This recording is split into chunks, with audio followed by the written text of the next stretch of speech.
Coach, the tournament came to an end today. I'm sure it wasn't exactly how you all wanted it to go. What were kind of the key factors today in the loss? We made a lot of mistakes. Picked a really bad time to make the errors. You know, if we would have kicked the ball around a little bit, you know, in some of the previous games, you know, when we really swung the bat well, it wouldn't have hurt us as much. But today was just bad timing. Didn't play very well today. Made some mental mistakes, and unfortunately, with the way this thing is formatted, it sent us home. And offensively, y'all couldn't really get it going today. Was it something that the pitcher was doing on the other side, or was it your guys not making an adjustment at the plate? Can you kind of pinpoint what it was offensively? Yeah, I mean, we have 7 or 8 hits. It's not a bad day at the plate. We just didn't get the timely hits. You know, in the first inning we had the bases loaded, 1 out, we come away with nothing. In the second inning, you get a runner on third, 1 out, come away with nothing. You know, there's some key times in the game where we didn't get the big hit. But, you know, I think the errors just killed us. The errors killed us. You know, we gave up 1 earned run this entire tournament. That's something else. 1 earned run the entire tournament in 6 games, and we're not advancing. It's a tough pill to swallow. You know, I think we scored the second most runs in the entire tournament, and we're not going to be playing in the playoffs. So it's tough, but it's the same playing field that everybody's playing with. And it's just the way it falls. Yeah, you mentioned that about the pitching staff. You have to be pretty happy with the way that group performed over the course of the week. Absolutely, we got so many talented arms. Future's bright for so many of them, and you know the stars didn't quite align here. It's so hard to win in these tournaments. You know, you almost have to play perfect baseball, and you know you have to play great defense. You have to be able to pitch, and you have to be able to swing the bats, and all 3 things have to happen timely. But it just didn't happen here, and hopefully we can turn the page and move on to the next thing.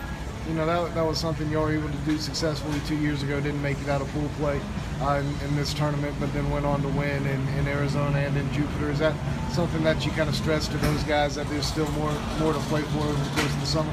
Yeah. I told the guys after the game, you know, I think that they really enjoy playing for this team, and I like coaching this team. A lot of great guys on this team, and the chemistry is good, and they want to win. And I try to remind them that, hey, our year's not over. You know, we've still got Arizona. We're going to New York. We're going to Jupiter. We're playing in some stuff in the fall together. You know, so we still have some chances to win some championships. You know, hell, we had Grant Holmes back in 2013, and we didn't with that club, and we didn't make it out of our pool here. And we went to Arizona and we won the thing. You know, and then we ended up going on to win Jupiter that year too. So there's some stuff to look forward to. And you know, what do you take from this week that you try to, I guess, enact in a couple of weeks when you get to Arizona? Is there anything you learned about the team that you want to do a little bit differently, or anything along those lines? Oh man, you know, you're always looking at things, and there's always things you're looking at. You know, we have so many guys that pitched really well here that didn't throw that much, and you're definitely going to give them the ball, I think, more in Arizona. So that'd be the number one. And then positionally, you know, I think we're fine. You know, I think we're going to be okay positionally. You know, just need to step up and get the big hit, and try to limit the mental errors. And maybe as a coach, you know, as a coaching staff, we need to stress the situations a little bit further. You know, it's very uncharacteristic for us to throw a ball down to second, first and third on ball 4. Nobody's at the bag. You know, it's uncharacteristic for us to crash, you know, our third baseman in a bunt situation with runners on first and second, when we had our coverage was the other way around. You know, our first baseman was crashing and our third baseman was staying home. He was just going to field the ball if it was bunted hard, you know, and they steal second and third right there. That's stuff we typically don't do, and it costs us. So we probably need to, you know, really iron those things and stress those things next time around.